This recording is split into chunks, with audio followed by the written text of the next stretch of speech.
ating topic is Revival, a call to excellent service. Sabihin nga po natin, excellent service. So, bago po natin magawa ang lahat ng ito, we need to know the truth of an excellent life. At ang panalangin ko po sa umagang ito ay ma-measure natin ang ating mga sarili if we are living in an excellent life. So, hindi naman po condemnation ang dapat nating makita. Kung halimbawang sa pag-aaral natin ay makita, ay parang kulang ako, hindi yata ako yan, nako-condemn ako. Hindi po.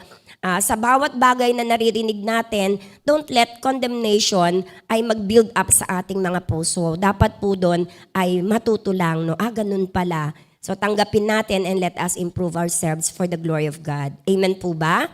Praise the Lord. So ano yung truth of an excellent life? Basahin nga po natin ang 2 Peter chapter 1, verses 1 to 11. Wala po yata dyan, ako na lamang po ang magbabasa. So mula kay Simon Pedro, isang lingkod at apostol ni Jesucristo. Para sa inyong lahat na tulad nami tumanggap ng napakahalagang pananampalataya mula sa ating makatarungang Diyos at tagapagligtas na si Jesucristo. Isipin nyo si Pedro ay nagsasalita sa inyo. Ano po? Sumagana nawa sa inyo ang kagandahang loob at kapayapaan ng Diyos sa pamamagitan ng inyong pagkakilala sa Kanya at sa ating Panginoong Jesus. Verse 3, tinanggap natin sa pamamagitan ng kapangyarihan ng Diyos ang lahat ng bagay na magtuturo sa atin upang tayo'y mamuhay na makadiyos. Ito'y dahil sa ating pagkakilala kay Jesus, na siya ring tumawag sa atin upang bahaginan tayo ng kanyang kalwalhatian at kadakilaan. Sa paraang ito ay binigyan niya tayo ng mga dakila at napakahalagang pangako upang makaiwas kayo sa nakasisirang pagnanasa sa sanlibutang ito at upang makabahagi tayo sa kanyang likas bilang Diyos. Verse 5. Dahil dito, sikapin ninyong idagdag sa inyong pananampalataya ang kabutihan, sa inyong kabutihan, ang kaalaman, sa inyong kaalaman, ang pagpipigil sa sarili, sa inyong pagpipigil sa sarili, ang katatagan, sa inyong katatagan, ang pagiging makadiyos, sa inyong pagiging makadiyos, ang pagmamalasakit sa kapatid, at sa inyong pagmamalasakit, ang pag-ibig.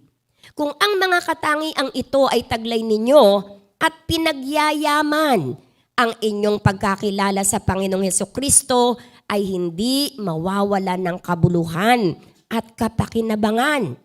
Ngunit kung wala sa inyo ang mga ito, kayo ay parang bulag at hindi nakakakita at nakalimot na nilinis na kayo sa inyong mga kasalanan.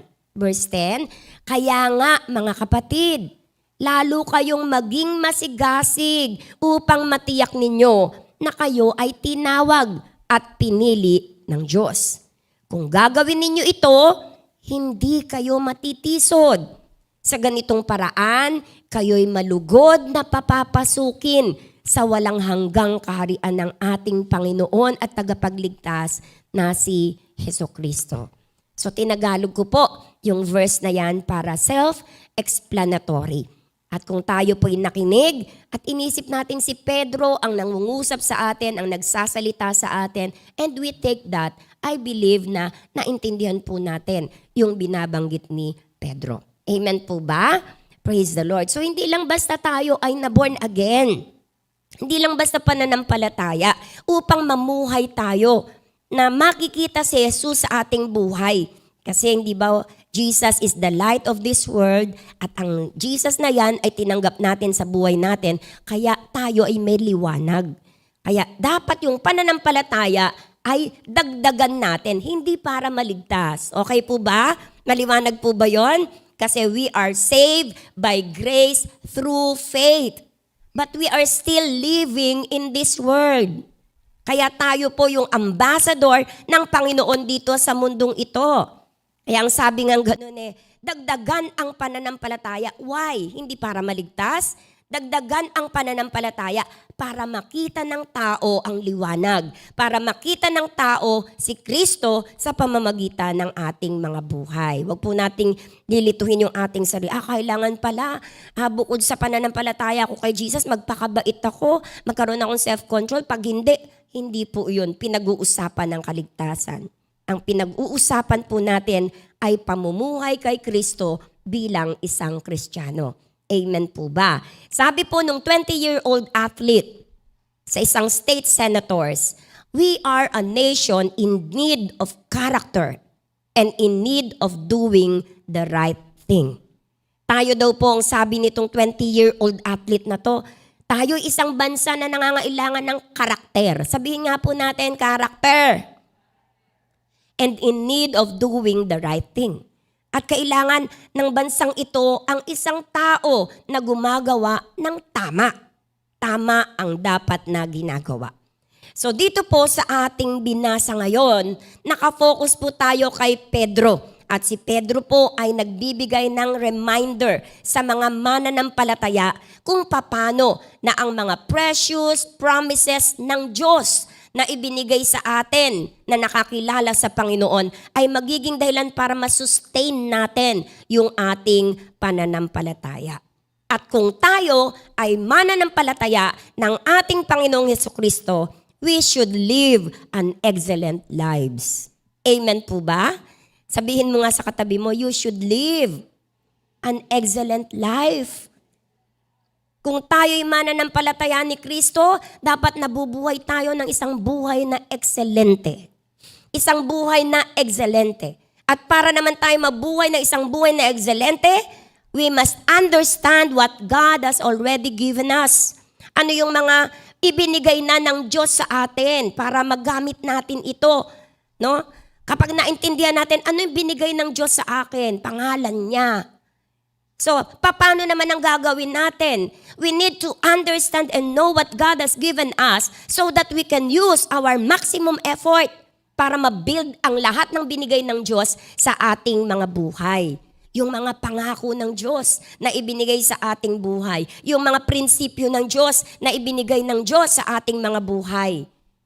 Let us make the maximum effort na ilagay ito, i-build ito, itanim ito, ikabuhay ito ng bawat isa sa atin so that we can honor God. Para sa ganun, maparangalan ng Diyos sa pamamagitan ng bawat isa sa atin. Amen po ba? Sabihin mo nga sa katabi mo, gusto mo bang maparangalan ng Diyos sa pamamagitan mo? So we must live an excellent life so that people will see and give honor to our God. And we love God, so we want to hear people honoring our God. We want to see people loving our God because we love God. Therefore, we must live an excellent life. Amen po ba? Pakitapik yung katabi mo at sabi mo, kakaiba ka kasi. Sabi mo, hindi ka ordinaryo. So, hindi tayo ordinaryo. Kaya, we must live an excellent life. No po. Sino ba si Pedro? Si Pedro po ay isa sa mga great under-shepherd ng church ng panahon na yon. Ang job ni Pedro ay pilitin na ang mga mananampalataya ay magkaisa. No? Magkaisa. Kasi kapag may gumagawa na nung panahon po ni Nero, no po, talagang pinaburn niya yung Roman Empire. So gumagawa siya ng kaguluhan. Kaya si Pedro bilang isang under-shepherd ng church, ang trabaho niya, pilitin na wag maapektuhan ang mga mananampalataya dahil ginugulo ng mga tao sa paligid. Kaya makikita natin dito po sa 1 Peter chapter 1, yung first chapter po nito, na si Apostle Peter po ay binababalaan at tinuturuan ang mga mananampalataya kung ano ang ibig sabihin ng buhay Kristiyano. Paano ba mabuhay bilang isang Kristiyano? Chapter 1 po yan, yung first chapter. Yung second chapter naman ay itinuturo naman po ni Pedro ang mga warning. Paano mare-recognize ang mga false teachers. Kasi nga nagkakagulo dahil may lumilitaw na mga palsong guro, tagapagturo. At dahil nagtuturo ng iba, nagugulo niya ang mga mananampalataya. Ang order niya, ang job niya is to unify the believers. Kaya tinuruan niya sa 2nd chapter ang mga mananampalataya how to recognize. Paano mo mare-recognize at paano mo rin mahahandle ang mga maling nagtuturo ng salita ng Panginoon. Sa atin, napakarami pong mga maling pagtuturo. Kaya dapat ay lumalim tayo sa salita ng Diyos. Ang 3rd chapter naman po, ito naman po ay sinabi ni Pedro kung paano at ano at gaano ka-certain ang muling pagbabalik ng ating Panginoon. Kaya yun yung una, paano mabuhay bilang Kristiyano. Pangalawa, paano i-handle itong mga nagtuturo ng maling katuruan. Pangatlo, sa 3rd chapter, ang katotohanan ng muling pagbabalik ng ating Panginoon. That is very important teaching na dapat alam ng isang mananampalataya. At alam niyo po, isinulat ito ni Pedro, nung panahon na siya ay nakakulong. Nung panahon na siya ay nasa kulungan at nasa-sense na po niya yung danger na maaari na siyang mamatay o iwanan niya ang mundong ito. Kasi sobrang persecution ang nangyari po sa kanila. Kaya po, sabi ni Pedro, lahat ng ito'y itinuturo na niya kasi para bang aalis na yata ako sa mundong ito. Para bang mamamatay na yata ako. Kaya dun po sa book of John, sa Gospel of John, ay sinabi po na, when you were younger, you girded yourself and walked where you wished. Pag bata ka pa, di ba mga bata, kung ano gusto, gagawin. Kung saan gusto pumunta, pupunta.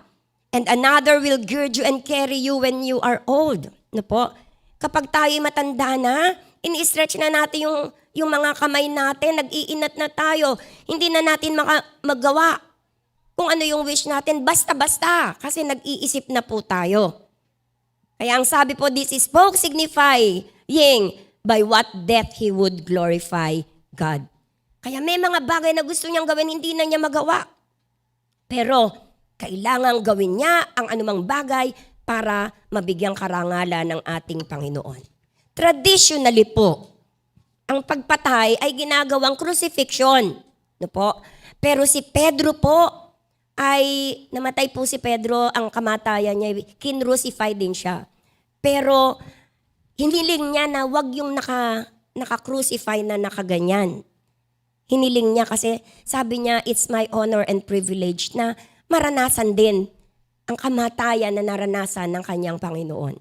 Kaya ni-request niya, pwede ba wag niyo akong i-crucify ng nakatayo? Kaya si Pedro, pabaliktad, yung ulo niya nasa baba, yung paa niya nasa taas. Pero crucifixion pa rin ang hiniling niya.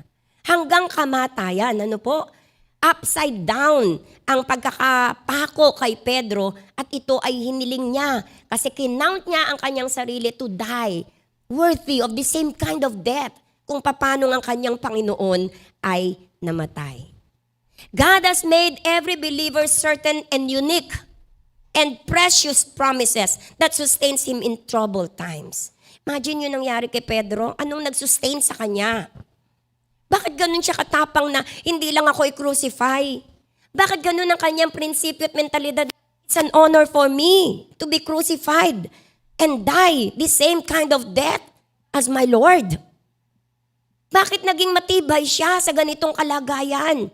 Siguro kung, di ba yung iba, ba't ganun yung napapanood nating drama? Kung kailan ako sumunod sa'yo, tsaka naman ako naging ganito. But look at Peter. Bakit siya nalagay sa ganitong kalagayan? Ano ang sikreto po niya? At hiniling pa niya na, wag ganun ang kamatayan ko, ilagpas mo pa. Pababa, upside down, ang gawin niyong pag-crucify sa akin. With gladness in his heart. Hindi lahat ng mananampalataya ay magkakaroon ng ganitong damdamin. Pero anong nag-hold kay Pedro? The promises of God.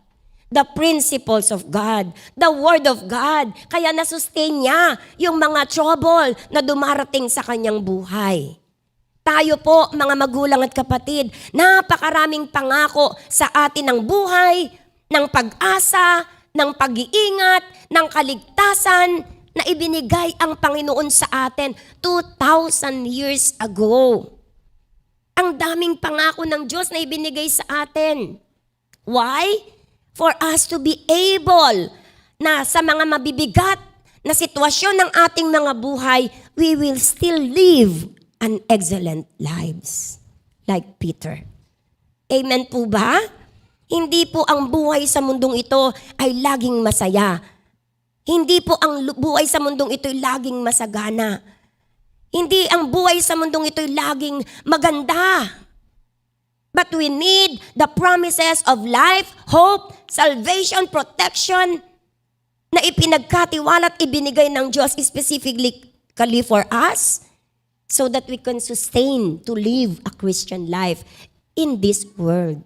Amen po ba? Palakpakan nga po natin ang ating Panginoon. Ang tanong, don't you want to live an excellent life for the Lord Jesus Christ? Alam niyo po, pag ang ating mga puso ay nataniman ni Jesus, kapag ang ating mga buhay ay nakuro-kuro natin at naunawaan natin how bad we are and yet Jesus died for us, we will aspire to live an excellent life, not to gain the applause of men. We want to live an excellent life because we want people to see Jesus in us. Dahil gusto nating makita ng mga tao si Jesus na nasa sa atin. Why? So that we can share the gospel to them. Para makapagbahagi tayo ng buting balita sa kanila. Without the light of Jesus in our lives, we cannot share effectively the gospel of the Lord Jesus Christ. Kahit maganda tayo magsalita, kahit matalino tayo, pero hindi nakikita si Jesus sa ating mga buhay. That means to say, walang pagbabago sa ating mga buhay. Our sharing will never be effective.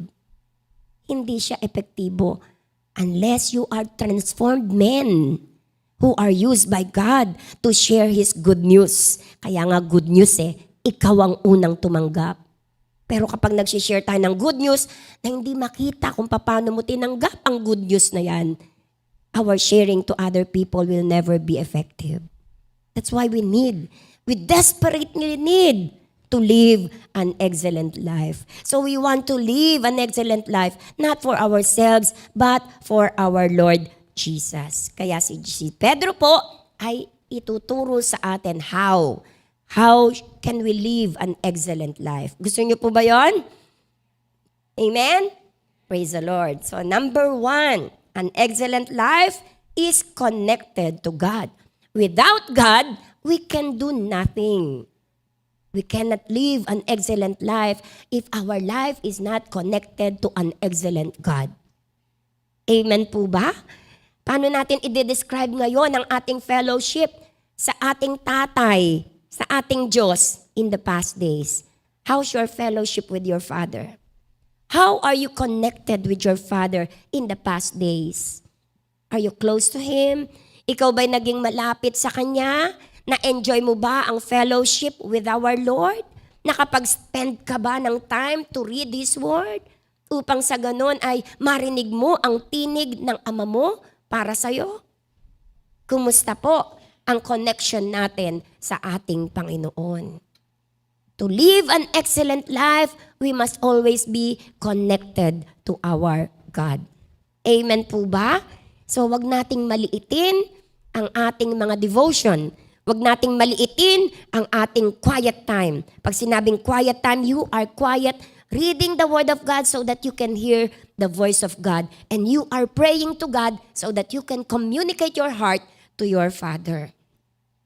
And then listen to the voice of God so that He can instruct us what to do every day.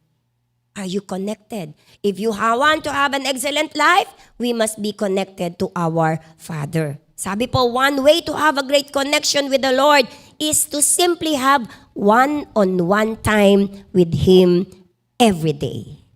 Sabi mo nga sa katabi mo, one-on-one. Ibig sabihin, ikaw at ang Diyos. Araw-araw. Dapat meron tayong panahon, ako at ang Diyos, araw-araw. Sana po ay magawa natin ito, no? Challenge natin mga sarili natin. Pwede ba this coming week, starting tomorrow, ay magkaroon tayo ng one-on-one time with our God? Pwede po ba yon? Tingnan natin kung sino maka-perfect next week, ha? Na meron tayong one-on-one time with God. Sometimes, ang ating isip, kapag one-on-one time with God, I need to stay with the Lord half an hour or 1 hour or 2 hours para maging connected ako sa God. If this is your first time, yes, I think you will need 2 hours. Some are 3 hours, 4 hours. If this is your first time to feel your connection with your God. Pero sa umpisa lang yon. Because the next time you go to God, kapag ikaw ay naging familiar na sa presence ng Lord, it will not take you 5 minutes to be connected with the Lord. Minsan nga po, pag sinabi mo pa lang, my God, andyan na siya. Di ka pa kumakanta, you feel the presence of God. Kasi konektado ka eh. Sanay ka na eh. Ayos ka na. Naramdaman mo na yung presence ng Lord. Alam niyo po ang isang bagay na tandaan niyo, once na na-feel niyo ang presence ng Lord in your life, hindi niyo na po makakalimutan yun. Kahit isang beses lang. Na maranasan niyo ang kilos ng Diyos sa inyong buhay, ang presensya ng Diyos sa inyong buhay, you will never forget that experience. Kaya you can easily recognize the presence of God. Kaya once you have quiet time with the Lord, it will not take you 5 minutes para ibaba ang presensya ng Diyos sa iyong buhay, lalo na kung everyday. Kaya assignment po, pwede ba ako magbigay na assignment sa inyo? Assignment po, starting today, give time to the Lord. Hanapin nyo lang ang presensya ng Diyos so that you can be familiarized with Him. And after that, I don't know kung gaano katagal ang kailangan nyo to become familiar with the presence of the Lord in your life. Pero once you get it, the next time, hindi na po ganun katagal. The next time nga, hindi mo na kailangan umupo para maramdaman ang presensya ng Diyos. Kahit nakaupo ka dyan, sabi, hello Lord, nandiyan ka. You can recognize the presence of God. Because once you recognize the presence of God in any experience, you will never forget that. And you can easily na i-connect ang iyong sarili. Anytime, anywhere, any place. Kahit anong oras. Hindi lang pang umaga. Kahit saang lugar. Kaya mong i-connect ang iyong sarili once po na nagawa nyo yan. Kaya I challenge you. Try it. Subukan nyo po ito. No po? This is the time of the day when you can connect best in the Lord. So you give time, one-on-one time sa Panginoon. Sa isang araw, ano yung best time na pwede kong ibigay sa Panginoon that I will connect with Him. It's you giving Him your best. Best. Hindi nagmamadali. Pastora, wala kasi ang aga-aga kong gumigising. Ano oras kang gumigising? Gumigising ka ng 5 o'clock kasi maghahanda ko noon yung mga apo ko ganito, ganyan. So, you wake up 3 o'clock in the morning. Napakatahimik po noon, 3:00. 3 o'clock. And very significant ang time of 3 o'clock. Kaya if you cannot do that, move your time. Tsaka ka matulog ulit. Basta you have time na kayo po, ikaw, you can give your best to the Lord. Dapat walang distraction. Ano po? Find a place in your house na walang magdi-distract sa'yo. That time. Walang iingit, walang iiyak. Umalis muna kayo. Just give time with God. Magbigay tayo ng time sa Panginoon because it's you giving Him your best and God giving you His best. Diyan po sa inyong one-on-one time with the Lord, ibibigay mo yung best mo sa Diyos at ibibigay naman ng Diyos ang best niya sa iyo. Amen po ba? Palakpakan nga po natin ang ating Panginoon. Lord to God. Huwag nating kalilimutan yan, mga lumang katuruan, pero yan po ay, wala yan. The same yan, yesterday, today, and forever. Hindi nagbabago ang effect po niyan sa ating mga buhay. Sabi po, an excellent life begins by knowing God personally and growing in that relationship with Him. Knowing God. Sabihin po natin personally.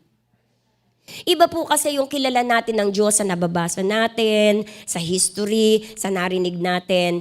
Iba po yun. Iba po yung kilala nyo ang Diyos personally sa buhay nyo. You know kung saan ang kiliti ng Diyos. Alam niyo po ba kung ano ang kiliti ng Diyos sa inyo?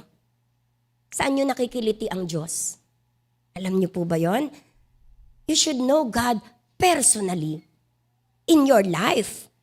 Dapat yun po yung ano natin na makilala ko siya personally. Paano siya kumikilos sa akin? Saan siya nagagalit sa akin? Paano niya ako pinapalo? At pag nagalit siya, paano ko mapapabalik yung kanyang feeling sa akin na mahahaplos ko siya at muli niya akong titingnan? Paano? That's knowing God personally.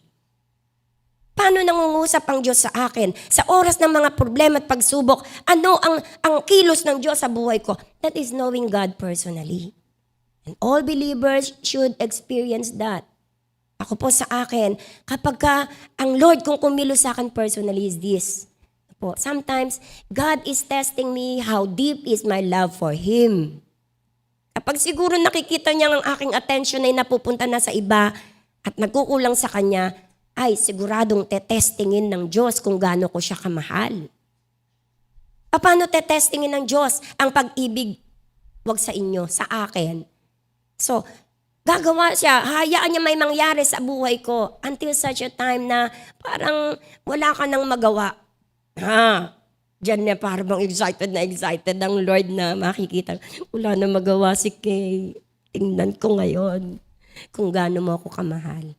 And the moment na kapag sinabi ko na sa Kanya, Lord, whatever happens in my life, I will love you and I will still serve you. Ching! Tapos ang usapan.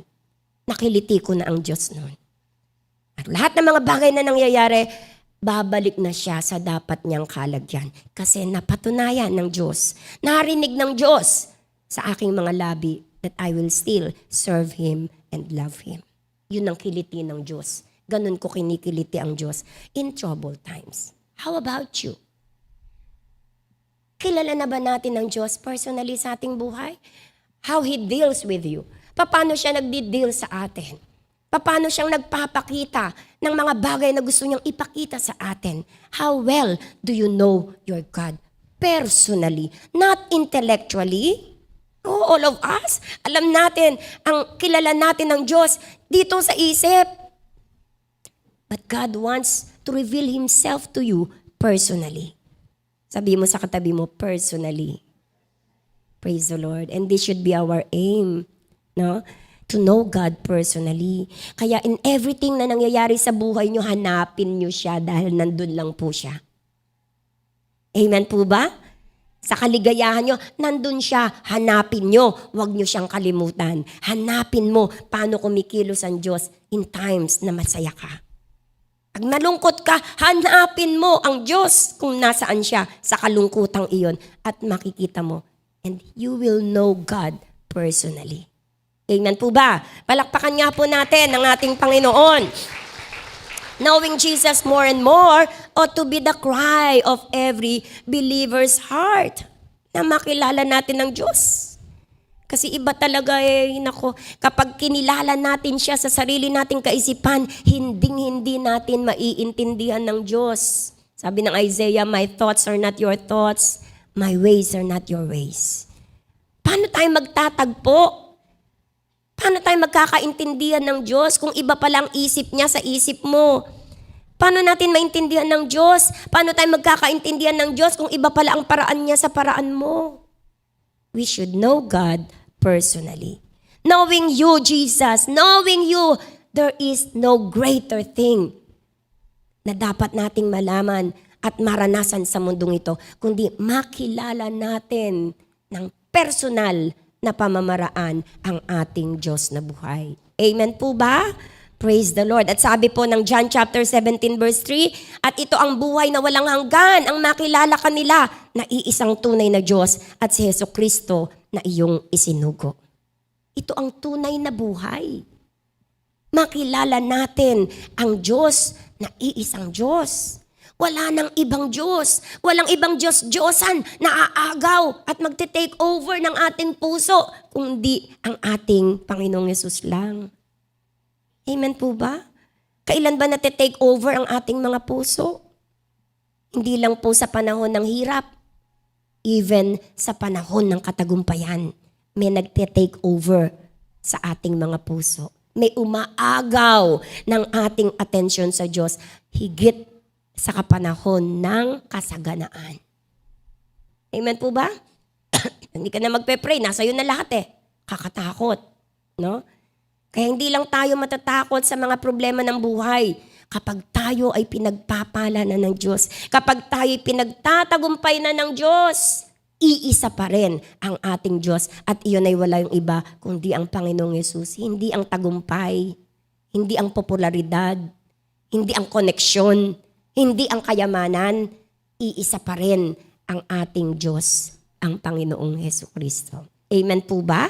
Praise the Lord. Kaya ito, yung buhay na walang hanggan, ito yung dapat nating i-aim sa buhay natin. Philippians chapter 3 verse 10, ang tanging harangarin ko ngayon ay lubusang makilala si Kristo.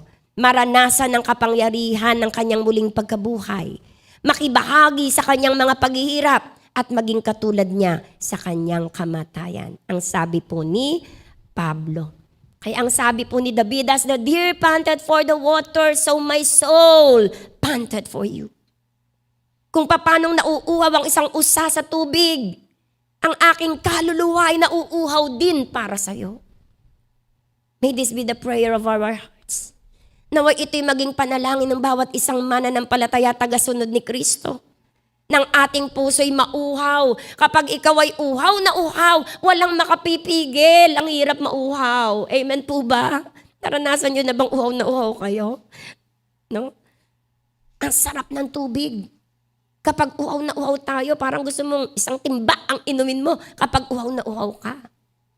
Ang sabi po, ganun tayo dapat na uuhaw sa ating Diyos na buhay. Naway maranasan natin ito.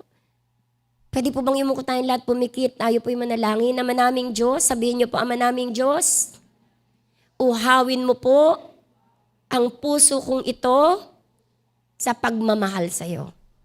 Sa pangalan ni Jesus, Amen. As the deer pants for the water, so my soul longeth after you. Sana ganito po, karubdob yung paghahanap po natin sa ating Panginoon. Ang sabi po, in the heart of every believer is the Lord Jesus Christ, is a passion to know Him more and more. Meron po ba tayong passion na makilala pa ang Panginoon? O okay na kayo, nakilala nyo na po ang Panginoon sa ganyan. Habang tayo nabubuhay, we should know God more and more. Amen po ba? Binigay na po ng Diyos sa atin yung kanyang pinaka-best. Ipinagkaloob na ng Diyos sa atin ang kanyang best, the best. And what is His best? By sending His Son. This is the best God can do for us. He sent His only begotten Son, Jesus Christ, na walang kasalanan, hindi nabuhay sa kasalanan, pero namatay. Namatay ng sacrificial death on the cross for our sins. God has already given His best for us. And that best is the Lord Jesus Christ who took over all of our sin. Upang sa ganon tayo ay mapatawad at maging righteous sa harapan ng ating Panginoon. We do not deserve that. We do not deserve that kind of love. Yet, God has given His best for us. Now, it's turn for us to give our best to Him. Amen po ba? Naibigay naman natin ang best sa Panginoon. Sabihin nyo nga po, best. And when you speak of best, this is excellent. Pag sinabi natin best ang ibibigay ko sa Lord, excellent yun, hindi yun pwede na rin. The best we can give. Kaya po, excellent is striving to be the best you can be for the Lord and your daily life. Sinabing excellent, the best you can be. The best you can be for the Lord and in your daily life. Araw-araw ng buhay natin. Maging ugali natin to live an excellent life, even in small things. Sometimes we are excellent in big things, but not in small things. Even in small things, Let us live an excellent life. Kumusta kayo maglinis ng bahay? Pag naglinis ng bahay, mga dumi. Dali, may bisita. Shh! Ilalagay sa ilalim ng sala yung dumi. Shh! As lahat ng mga nakatambak na mga gamit, kukuha ng supot. Chak! Is that excellent? Hindi po excellent yan. Even in small things, we must live an excellent life. Alam niyo po, nung unang panahon si Brother Eddie, lagi niyang pinangangaralan ng mga kalalakihan. Kasi sa camp, pag CCR si Brother Eddie, pag sumiar na ganyan sa bowl, di ba mga lalaki, may tumatalsik sa inyo no? Tatalsik dun sa pinakagano ng bowl. Nagmamantya. Papasok si Kuya Ed. Makikita niya metal sick. Paglabas nun, may kasama na sa preaching yon. Isasama na niya sa preaching niya yon. Sasabihin niya, kayo naman, pag kayo iihi, isipin niyo may susunod. Sabihin mo sa katabi mo, pag iihi ka, isipin mo may susunod. Kasi pag wala kang iniisip susunod, hindi ka magpa-flash. Kahit may tumalsik doon, ang dami ng talsik, pabayaan mo. Kung ako susunod doon, naku pa! That's not living an excellent life. Sabi ni Kuya Ed, ako pag nag-CCR, pina-flash ko, kumukuha pa akong tissue, pinupunasan ko pang maigi yung pinakaupuan. Kasi iniisip ko yung susunod. Sabi mo sa katabi mo, sana ganun tayo. Mula ngayon, ganun tayo. Lang po, CR natin, may flash yan. Minsan iihi ka, ay! Tapos aalis, hindi pina-flash. That's not an excellent life.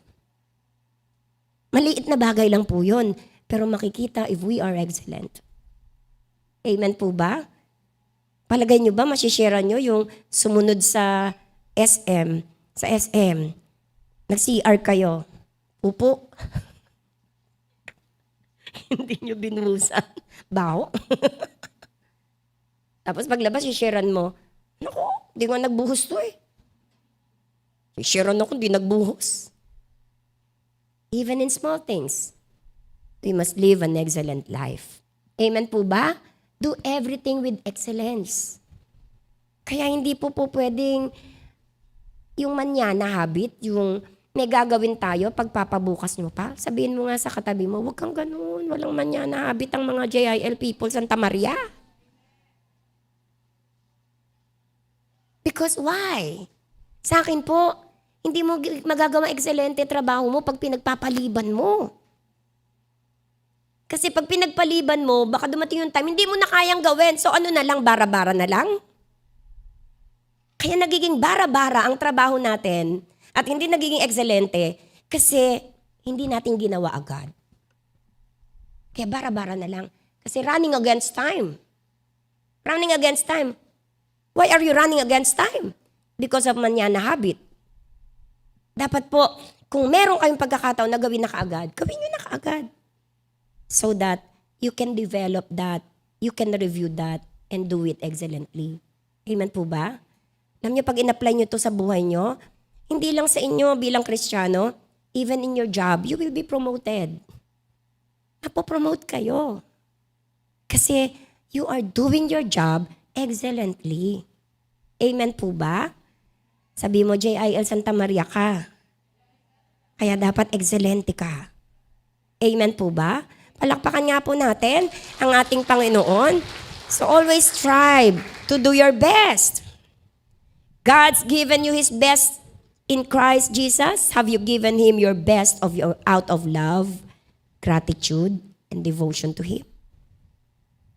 Dahil sa pag-ibig mo sa Panginoon, pasasalamat mo sa Kanya, devotion mo sa Kanya, naibigay mo ba sa Panginoon ang best? What area of your life na naipakita mo at naibigay mo sa Panginoon ang best mo because you love Him, because of your gratefulness to Him, because of your devotion to Him? What area of your life na ibinigay mo yung best mo sa Panginoon? Anong area ng buhay mo? Do you love God? Yes, I love the Lord. Are you grateful to God? Yes, I am so grateful with God. Are you devoted to Him? Yes, I am devoted to Him. Anong area ng buhay mo? Kumusta ang area ng buhay natin? Naibigay ba natin yung best natin sa Lord? Always remember this, brothers and sisters. Whatever you do in this world, you are doing it for God. Sabi mo sa katabi mo, kasi iba ka. Kasi hindi ka taga rito. We are foreigner in this earth. Hindi tayo taga rito. Taga-langit tayo eh. Kaya iba tayo. Kaya sabi ng Bible sa Romans, do not conform to this world, but be transformed by the renewing of your mind. Renewing of your mind. You will be transformed if you renewed your mind. Pag hindi mo iniba ang isip mo, you will never be transformed. Ang naborn again puso. But we need to transform our mind and align our mind to the principles of God. Then and only then, you will be transformed. Amen po ba? Maliwanag po yun. Kaya sinabi ni Pablo yun eh. Be not conformed to this world, but be it transformed by the renewing of your mind. Mind is very important. Because kung anong iniisip mo, so you are. Kung anong nasa isip mo, ikaw ang magiging ganon. Dahil iyon ang nasa sa isip mo. Kaya our mind must be transformed so that we can do our best for the Lord. We don't do this on our own power. Excellence, we cannot do this with our own power. This is God's power. Ito ay kapangyarihan ng Diyos sa ating mga buhay. Kasi ang Diyos ang nagsusupply, ang Diyos ang nagsusupply sa atin every day ng mga undeserved gifts of grace, undeserved gifts of peace, undeserved gift of power and promises. Kaya nga every day ang supply ng Diyos, di ba? Teach us to pray, Lord. Ama namin, sumasalangit ka, ibigay mo sa amin araw-araw ang aming pagkain. Ba't hindi monthly ang supply ng Lord? Mahirap monthly. Hindi every month ka lang hihingi. Ibig sabihin, 12 times ka lang lalapit sa Diyos para kunin ang supply mo. Kaya nga daily bread. Dahil ang gusto ng Panginoon, everyday kang hihingi sa Kanya. Ang tatay ko, pag nagpabaon, nung maliliit pa kami, hindi kami pinababaunan na pang 1 linggo. Araw-araw hihingi ka. Ay, buti kong mabilis humingi sa tatay ko. Alam niyo po ba? Meron kaming manukan, meron kaming taniman ng pakwan. Umaga, gigising na, Tay, papasok na po ako, pengi po baon. Ah, ganun ba? Harap ka ba mabuti? Palakad na po yun, papunta sa manukan. Pupunta pa sa bukid, sa may pakwan-pakwan. Malalate na ako, Tay. Tay, penging baon. Napakahirap humingi ng baon. Nakarating muna ako dun sa taniman ng pakwan bago ako bigyan ng baon. Araw-araw. Siguro gusto niya kasi na araw-araw marinig ang tinig ko. Araw-araw makasama ako sa manukan. Araw-araw makasama ako sa taniman. Bago ko bibigyan ng pera. O, ayan. Napakahirap humingi. Ang Diyos, gusto ng Panginoon, every day, hingin natin yung daily bread. Every day, humingi tayo ng biyaya sa Diyos. Every day, humingi tayo ng lakas. Every day, humingi tayo ng kapayapaan, ng kapangyarihan, ng mga pangako na magsusustain sa atin whatever happens to us that day. Because we don't know what will happen to us within the day. Hindi natin alam eh. Anong naghihintay sa atin sa buong araw? That's why we must be connected with our God. Amen po ba? We cannot be godly. We cannot live up to His standards in our own strength. We need God. Kaya lagi tayong dapat connected sa Kanya. Bang sabi, apart from me, you can do nothing. Kung wala ang Diyos, ang pagsama sa atin, wala tayong magagawa. We will always be a failure. Magfe-fail po tayo if wala. Pero ang good news, once na natuto tayong i-recognize ang Panginoon at isurrender ang ating mga sarili sa Kanya, yung divine power ng Diyos will flow through us. And we can live an excellent life. We can live in this world without any fear. So we must be connected to God. Amen po ba? Number 2, an excellent life is committed to growth. Sabihin nga po natin, committed to growth. Aba, gusto naman natin lumago. Gusto naman natin lumaki. Gusto natin lumakas. Ayaw naman natin, ipinanganak tayong sanggol. 10 taon na, sanggol ka pa rin. Kahit ikaw ang nanay, matutuwa ka ba? May mga nanay ang sabi, huwag ka nang lalaki, baby ka lang. Oh, buti hindi kayo sinagot ng Diyos. Ano? Paano kayo kung sinagot kayo ng Diyos na 30 years old na anak mo, baby pa rin? Ayaw niyong palakihin yung anak niyo. Kasi sweet yung cute-cute eh. Kailangan committed tayo to grow. We need to grow in our spiritual life. We need to grow in our prayer life. We need to grow in our knowledge with the Lord Jesus Christ. We need to grow in the doctrines of the Bible. We need to grow. Kailangan lumawak ang ating kaalaman para magkaroon tayo ng excellent life, no po? We need to grow. Even our church, we need to grow our church. And our church will grow as we as individual grows. Hindi pwede mag-grow ang church natin nang hindi tayo nag-grow bilang individual. We need to grow. Nais ko pong sabihin sa inyo, last April, ang attendance po natin ay 802. Palakpakan po natin ang Panginoon. God is so good. Napakabuti po ng Diyos. At nakakatuwa po, nakita niyo po, ang sisipag ng ating mga kamanggagawa ngayon, revival po. Sabihin mo nga sa katabi mo, revival na. Huwag kang magpapaiwan. Sumama ka. Amen po ba? Nakakatuwa. Ako po, sa totoo lang, I'm so satisfied. Ano po? Tuwa po ako, masayang-masaya po ako. Kasi nakikita ko yung mga sipag ng mga manggagawa po natin. Nakikita ko kung paano sila naglilingkod sa Panginoon. Nakikita ko yung pagkakaisa nila. Nakikita ko yung pagtutulungan nila. And it makes me happy. Kaya ako po'y masayang-masaya. Kasi nakikita kong masasaya sila at nagtutulungan sila. Amen po ba? Kaya sama natin sa prayer yan. Na lagi tayong nagkakaisa, lagi tayong masasaya. Amen po? O nung nakaraan, every last Sunday po ay magkakaroon tayo ng family day. No po? Family day. At dahil ako po yung nag-aano ng mga attendance, malapit ko nang ma-memorize ang mga pangalan nyo. Kaya pag may, ano? Tas, siya pala yun. Nagagano, siya pala yun. Mangganganto ganyan. Sabi ko, ang dami palang pangalan dito, Wilfredo. Pakitaas nga ng pangalan ng lahat ng taga-Wilfredo. Sabi ko, ang daming Wilfredo. Ang daming Santos. No? Sawa ko katatype puro Santos Kakamag-anak ba to? Gusto nyo ba, one time makilala nyo yung mga Santos nyo? Kaya natin gawin yun, no? Na lahat ng Santos, magsama-sama. Para makilala nyo, baka magkamag-anak pala kayo. No? Di mo alam, katabi mo, Santos pala. Kaya nakakatuwa po ang Panginoon. So, nag-grow ang ating church as individual grow. We need to grow. Kailangan po nating lumago. Kaya tayo po ay merong journey to multiplication Alam niyo po ba yung journey to multiplication na yan? Once na kayo ay nag-undergo sa journey to multiplication, para kayo nag-aral ng pre-elementary, elementary, high school, college. Learning. Lumalawak ang ating kaisipan. Lumalalap at lumalalim ang ating relasyon sa Diyos. Kasi process po yun Pag pumasok kayo sa proseso na yan, marami kayong matututunan. Marami kayong malalaman. I-equip kayo ng Lord. Lalago kayo.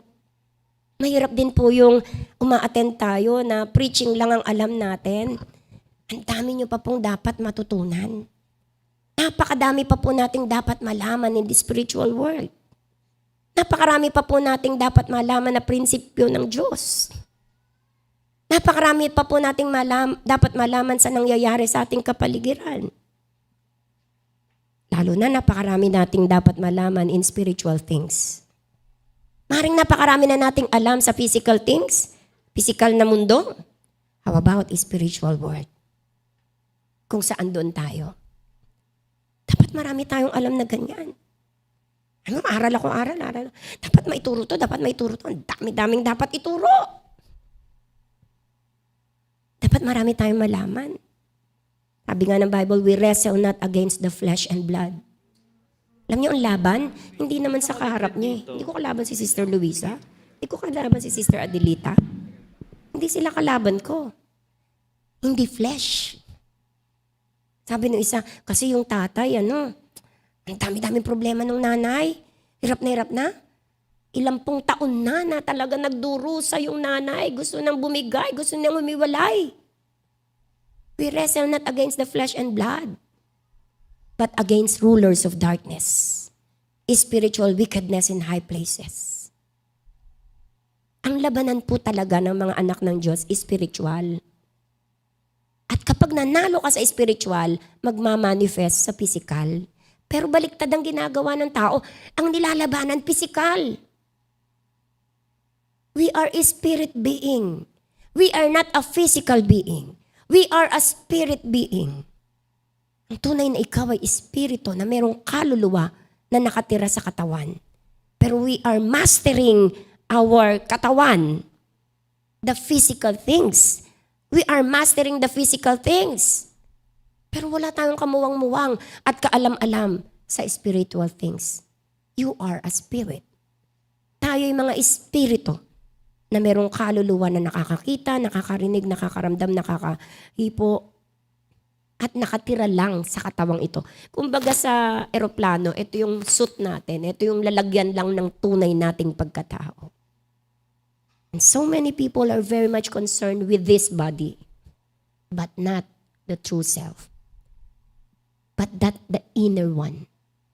We are so much concerned with our body na kaya nating ibenta ang ating kaluluwa for the benefit of this body. We are not a physical being. We are a spiritual being. And we need to know more about spiritual things. Kaya ano tayo ng kaaway is because we do not know. We need to grow spiritually, knowledgeably. We need to grow. Kailangan po nating lumago, no? And how can we grow ourselves? We can grow if, number one, you want to grow. Kapag ayaw mong lumago, hindi ka lalago. Number two, if we allow the power of the Holy Spirit to work in us and through us. Kapag hinayaan mong kumilos ang banal na Espiritu Santo at gumalaw sa'yo at sa pamamagitan mo, you will grow.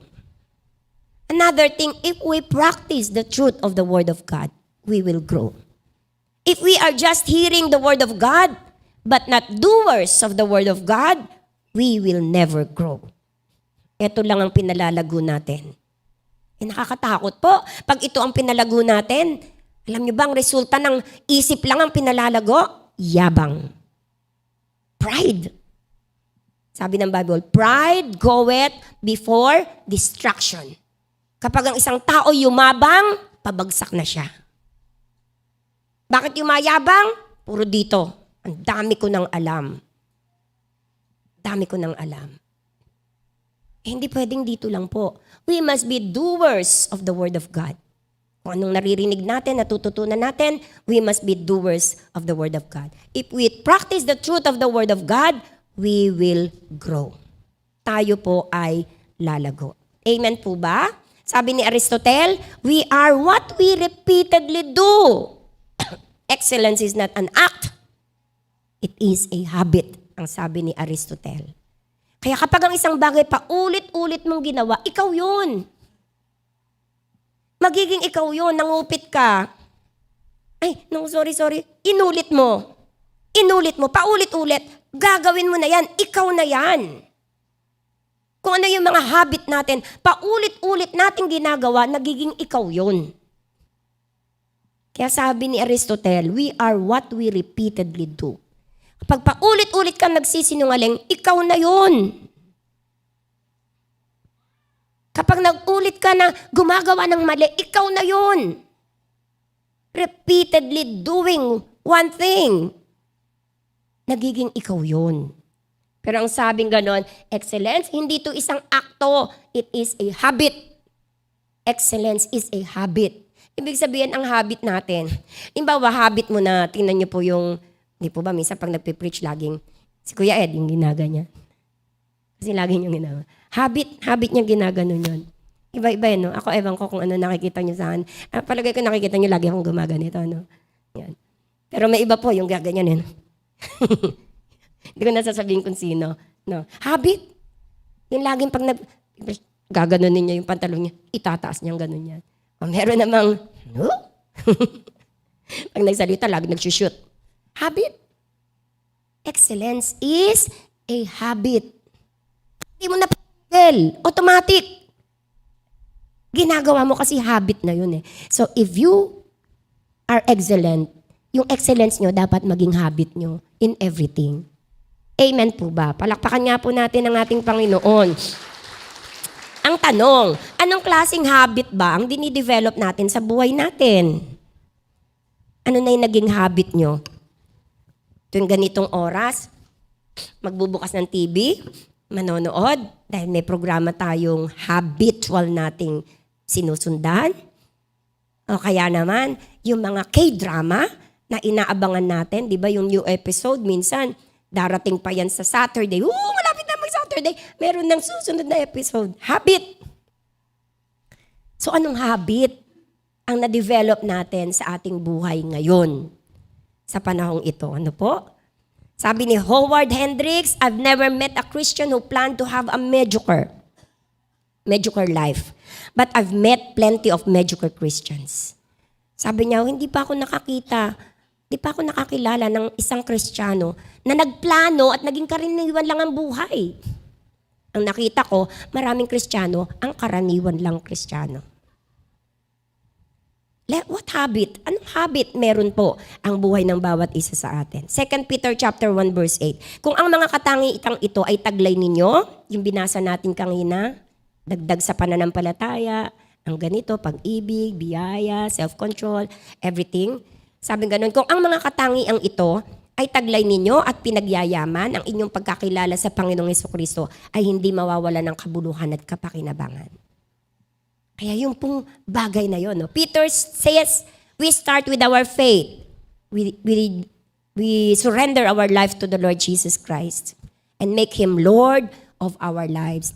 Savior and Lord of our lives. Next, what will you do? Sabi nga nun, add to your faith, goodness. Goodness, and we build on that faith by increasing our goodness in actions and in thoughts. Number 2, knowledge. Add to your goodness, knowledge. We must increase our knowledge of God and His Word. Dapat lumago ang isip natin tungkol sa Diyos at sa Kanyang salita. Next, self-control. Kasi kapag may knowledge ka na, minsan hara-hara ka na eh. Di ka na makontrol. Sobrang galing mo na eh. Sobrang dami mo nang alam eh. Sabi mo sa katabi mo, masama ang maraming alam nang walang self-control. Kaya add to that, self-control. Ibig sabihin, you can control your emotions and your actions. Dun sa faith mo, dapat may self-control ka. Hindi kapag naramdaman, arya na. Think. Think first. 10 times, 100 times before you act. Before na magpasakop ka sa emosyon na nararamdaman mo. Next, perseverance. We should stand firm and strong in difficult situations. Kailangan, ano man ang dumating, nandun yung pagtitiis natin. Next, godliness. We try to imitate God in our lives. Dagdag natin sa pananampalataya natin ang godliness, ang pagiging makadiyos. Next, brotherly kindness. Dapat maging mabuti tayo sa ating kapwa. Next, love. Learn to love others like God loves you. Idagdag daw natin ang lahat ng ito sa ating pananampalataya. Dito tayo dapat lumago. No po? Make every effort. Lahat ng effort na pwede nating magawa, idagdag natin sa ating pananampalataya. Dahil pag hindi tayo lumago sa ating pananampalataya, ang ating spiritual vision ay magiging madilim. Mahirap maaninag kung ano ang gusto ng Diyos sa ating mga buhay. Nagiging madilim, we become blinded by sin. Alam mo, bumubulag sa atin Kaya hindi natin makita ang tama. Hindi natin makita ang tama at mali. It's our sin. Nagiging bulag tayo, binubulag tayo ng kasalanan, at hindi natin nakikita ang realidad na dapat nating Naka-encounter na po ba kayo ng tao na nabubuhay sa kasalanan na kahit anong paliwanag mo, na napakaliwanag naman pero hindi niya makita? Bakit ang hirap kausapin, payuhan, pagsabihan, ituwid ang direksyon ng isang taong nabubuhay sa kasalanan? Why? Kasi po bulag sila. Hindi nila nakikita ang tunay na pangyayari. They are blinded with their sins. Paano natin lalabanan yan? Blinded by their sins. Spiritual. Ano tayong magagawa dyan? Spiritual na lang po ang gagamitin natin panglaban dyan, no? Kapag ka po nagdilim ang ating vision because of our sin, dahil blinded tayo, makakalimutan na natin ang mga mabubuting bagay na ginawa ng Diyos sa ating buhay. Nalimutan na natin paano tayo niligtas ng Diyos, pinagaling ng Panginoon, pinatawad ng Panginoon, pinagpala ng Diyos. Makakalimutan na po natin yan. Makakalimutan na natin paano tayo pinalaya ng Panginoon at ginawang anak niya. Malilimutan na po natin yan kapag tayo blinded by sin. Nakakalimutan na natin ang lahat ng bagay na ginawa ng Panginoon. Kaya po, we need to grow. Next po, excellent life. Number 3 na, mali yung ko. Number 3, excellent life is crowned in glory. Ang excellent life ay kinokoronahan doon sa kalwalhatian. As you keep your focus on Jesus, as you follow Him and continually practice the basics of the faith, you do not have to fear stumbling or falling. May mga pagkakataong may stumble tayo. May mga pagkakataong babagsak tayo. Pero hindi tayo dapat matakot kapag ang focus natin ay nakatuon kay Jesus. Amen po ba? I don't know if ngayong sa panahong ito, nandun ka sa natatakot kang bumagsak. Natatakot kang mabigo. I don't know kung anong takot mo ngayon sa oras na ito. But if you will focus yourself on Jesus, hindi tayo dapat matakot dito. Why? Because you are secure in the present and through all eternity through Jesus Christ our Lord. Amen po ba? That's the good thing. That's the good thing. Na tayo po, mga magulang at kapatid, ay nabubuhay in excellent life, connected with God, growing in the knowledge of our Lord Jesus Christ and His Word. Hindi tayo matatakot anuman ang mangyari sa mundong ito. 7 ngayon, tomorrow is solar eclipse. Ano po? Kaso hindi daw makikita dito sa Philippines. Solar eclipse. So yung iba natatakot kung ano-ano na kinoconnect na mga spiritual things na, magugunaw na ang mundo, ganito. Iba naman nadadala, natatakot din. Pero if we are in Christ, wala tayong dapat ikatakot. Amen po ba? Alam niya, ang lahat ng bagay na dapat nangyari sa ating buhay. So wala tayong dapat ikatakot. Whether we live unto the Lord. Whether we die unto the Lord. Whether therefore we live or die, we are the Lord's. Amen po ba? Alam niyo po ba yung verse na yan ni Pablo? Kapag iyan ay nasa puso natin, kahit anong sitwasyon ng ating buhay, i-quote mo lang yan. Mapapanatag ka. Mapapayapa ka. Kasi ang buhay mo, isinalalay mo na sa Diyos. Sabi daw, whether I live, kung ako'y mabubuhay, di mabubuhay ako para sa Diyos. Kung ako'y mamamatay, di mamamatay ako para sa Diyos. Sige, saan mananalo ang kaaway? Sasabihin ni Satan, papatayin kita. Isasabihin mo, kung ako'y mamamatay ako para sa Diyos. Bubuhayin kita. Kung ako'y mabubuhay ako para sa Diyos. So, saan mananalo si Satanas sa buhay mo? Your life is fully surrendered to God. Amen po ba? Kaya sabi, whether we live or die, we are the Lord's. Kaya ako'y mamatay, kaya ako'y mabuhay, it doesn't matter because I am the Lord's. Sa Panginoon ako. Ang Panginoon ang kasama ko. Amen po ba? Alam nyo, kahapon is anniversary ng JIL Pulumbuhangin, 2nd anniversary. Natapat na 50th reunion ng elementary namin. 50 years. Yung mga elementary namin ng Santa Maria Elementary School, nagkaroon din ng reunion. Ang tagal nila akong inawitan. Sabi ko, sige. Bigla nagulat ako.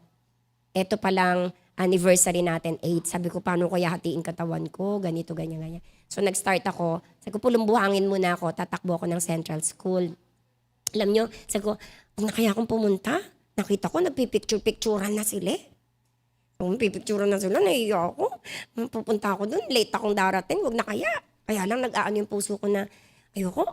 Gusto kong pumunta, I want to have connections with them. Kasi gusto kong mag-share. Pagkakataon ko na to na makita nila ako, magkaroon ako ng connection sa kanila para I can share the gospel to them.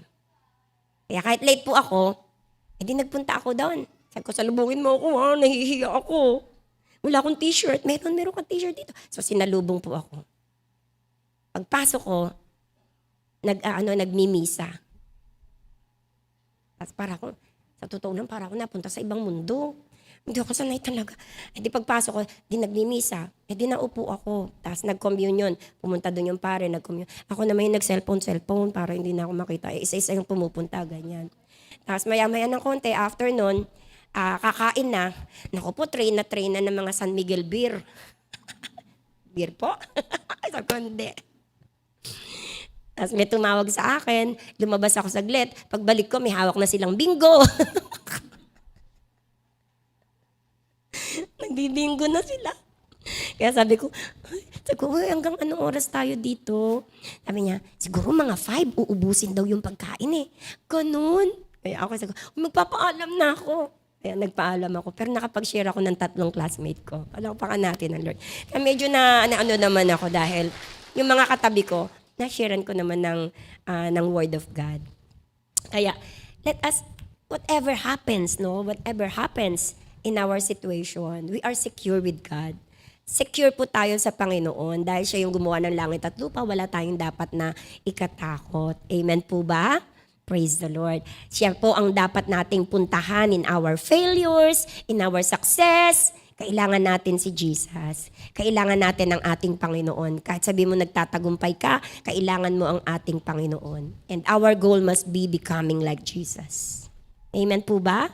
Dapat ang goal natin, maging kawangis tayo ng Panginoon. Ano ba nagmo-motivate sa'yo to live a godly life in Jesus Christ? Anong nagmo-motivate sa'yo? Bakit gusto mong mabuhay ng kawangis ng Panginoon? Anong nagmo-motivate sa'yo? Di po ba yung pagdating mo in eternity, sabihin ng Lord sa'yo, well done. Well done. The sweetest word, sabi nga ni Brother Eddie, the sweetest word is, when you come to eternity, well done, my good and my faithful servant. Enter into the kingdom of God. Diba yun ang nagmo-motivate sa atin? Na tayo'y tanggapin ng Panginoon at ika-proud tayo ng Panginoon. Hindi tayo mabubuhay ng may shame, may regret, kasi dapat ginawa ko, hindi ko ginawa. Kasi nahiya ako. Hindi tayo mabuhay ng mga ganong bagay. Ano po? Kaya, mga magulang at kapatid, let us live an excellent life. Kasi this is the crown in glory. Ito yung corona natin pagdating doon sa kalwalhatian ng ating Panginoon. Kaya sinabihan tayo ni Pablo, dagdagan nyo yung pananampalataya nyo ng mga ganitong character. Amen po ba? So tayo po mga magulang at kapatid, pagdating natin sa langit, nawa, salubungin tayo ng salitang well done. Amen po ba? Sabi mo sa katabi mo, salitang well done. Sa conclusion po natin, meron pong isang pangalan na ang pangalan ay Stradivarius. Stradivarius. Ito daw pong name na to is synonym with fine violins. Pag pinag-usapan ng violins, kilalang-kilala nila po ito.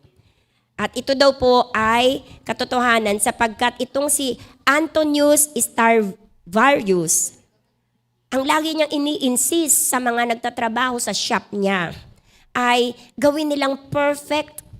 Sabi, near perfection as human care and skill ang gagawin nila sa mga violins na ilalabas po nila. Ang work philosophy po nila in one sentence is, other men will make other violins, but no man shall make a better one. Kaya si Stradivarius po, ine-expect niya ang lahat ng kanyang workers to do their very best in producing great violins. Kaya ang tanong po, how much should we as Christians strive for excellence in the work assigned to us? Sa mga trabaho, ministry, na ibinigay ng Panginoon sa atin, ano kaya daw po ang ine-expect ng Diyos sa atin na paano natin gagawin ang lahat ng mga bagay na ipinagkatiwala ng Diyos sa atin. Alam niyo pong bawat isa sa atin can do everything excellently. Let us trust in the Lord. Magtiwala po tayo sa ating Panginoon. Let us aspire. Let us make it a goal na everything we do it for God. Na simula sa araw na ito, Lord, lahat po ng gagawin ko, iisipin kong ginagawa ko para sa inyo. Alam niyo, pag ganun ang inisip nyo, magiging mabuting tao kayo. Pag inisip mo, Lord, ang lahat ng ito'y gagawin ko para sa'yo. Pag yayabang ka na, o maiinis ka na, o magkaka-pride ka na, kami kasalanan, nalangan naman ako. Naisip mo, I'm doing this for you. Maiiba ka.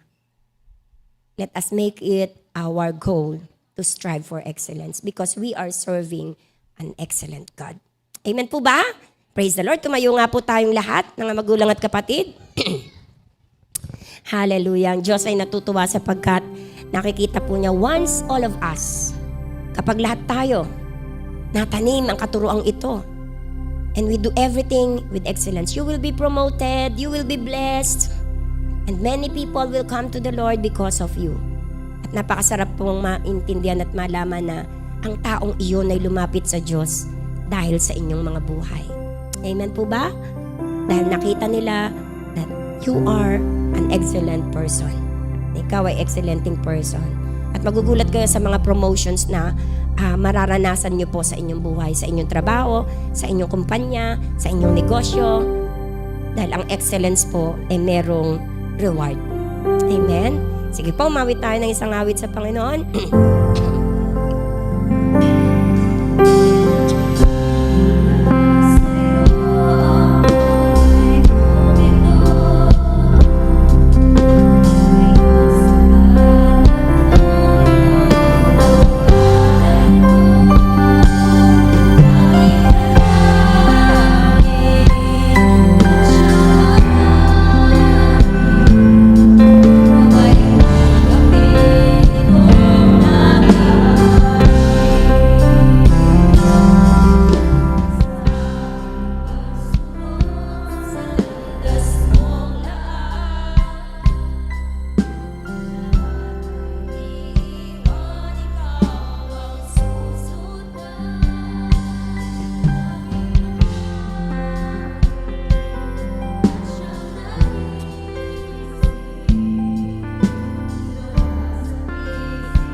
ang nagpala sa amin.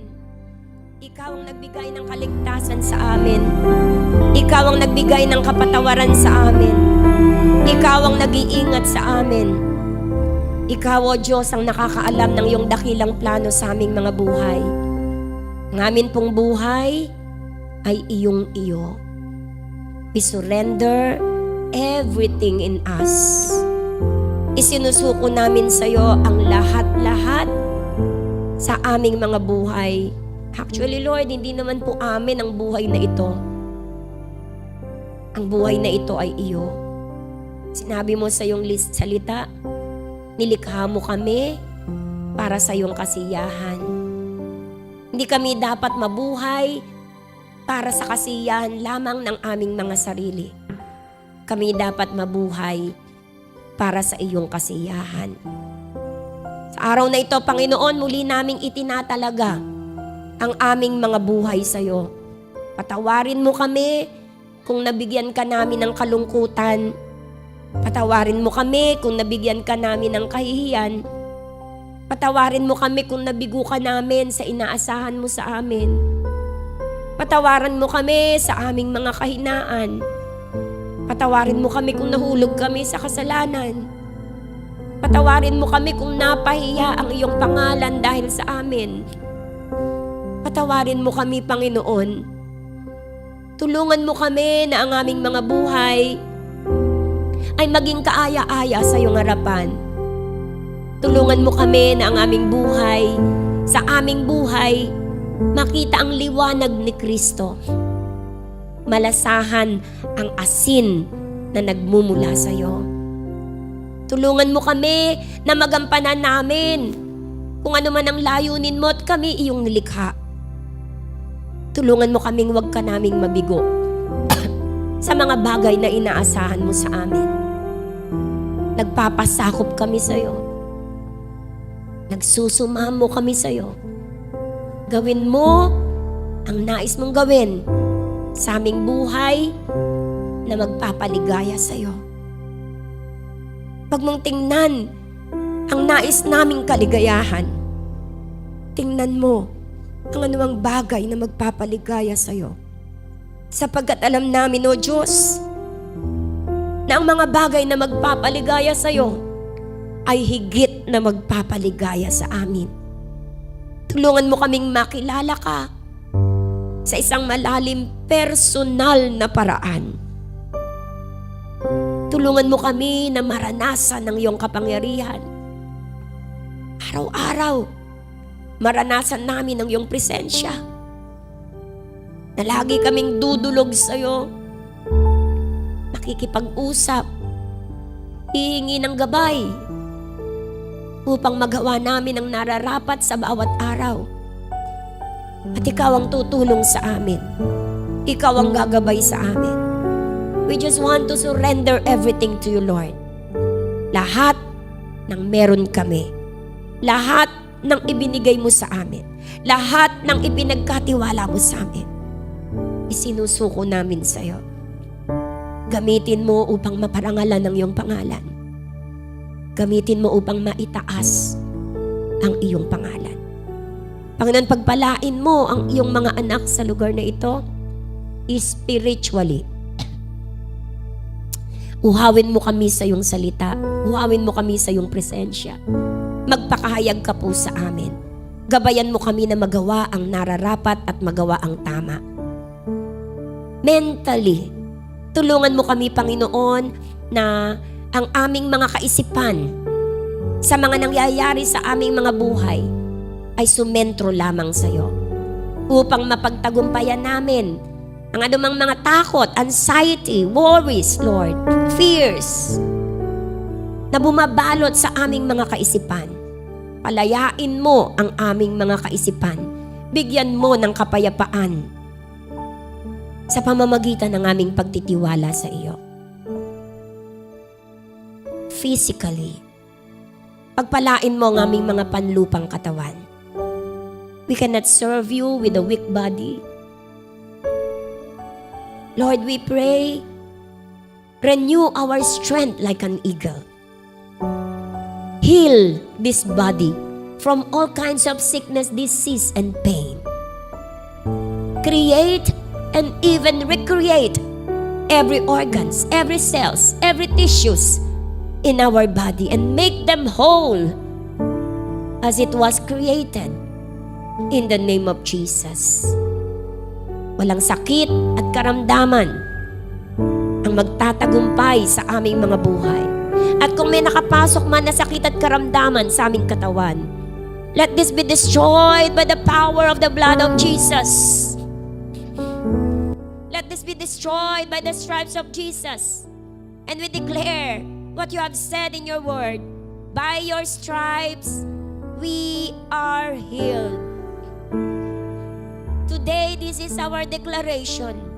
In every part of our body, in every organs of our body, in every tissues, cells, and even in the systems of our body, we declare, by the stripes of Jesus, we are healed. By the stripes of Jesus, we are healed. By the stripes of Jesus, we are healed. By the stripes of Jesus, we are healed. This is our faith. By the stripes of Jesus, we are healed. We are healed. We are healed. In Jesus' name. In Jesus' name. In Jesus' name. Lord, we surrender our relationships to you. Heal the brokenhearted, set the captives free, restore the relationship in the family, parents to children, children to parents, brothers and sisters. Restore every relationship in the family. In the name of Jesus, we surrender to you, Lord. We surrender to you. Heal, heal. Let there be healing. Let there be healing of wounds upon the members of the family. In the name of Jesus, we declare Jesus is Lord over our family. Jesus is Lord over our family. Jesus is Lord over our parents. Jesus is Lord over our children. Jesus is Lord over our brothers and sisters. Jesus is Lord over our family. In Jesus' mighty name. And Father God, we entrust to you and surrender to you this church. Nawa, Panginoon, bigkisin mo ang church na ito with love, with understanding, with generosity, with caring. In the name of Jesus, bind us together with your love that cannot be broken. At nawa po, masunod namin ang ipinagagawa mo sa church na ito. Lord, we surrender this church to you. This is yours. Iyo po ito. And we give you freedom to do whatever you want in this church. And let your name be exalted always. In the name of Jesus. Thank you for all the workers, leaders, and members, and our tithers and supporters. Marami pong salamat sa kanilang mga buhay. Bless them indeed, Lord. You are their reward. Father God, we praise you. Ingatan mo kami sa buong linggong ito. Balutan ng makapangyarihan mong dugo ang aming buhay kasama ang aming mga buong sambahayan.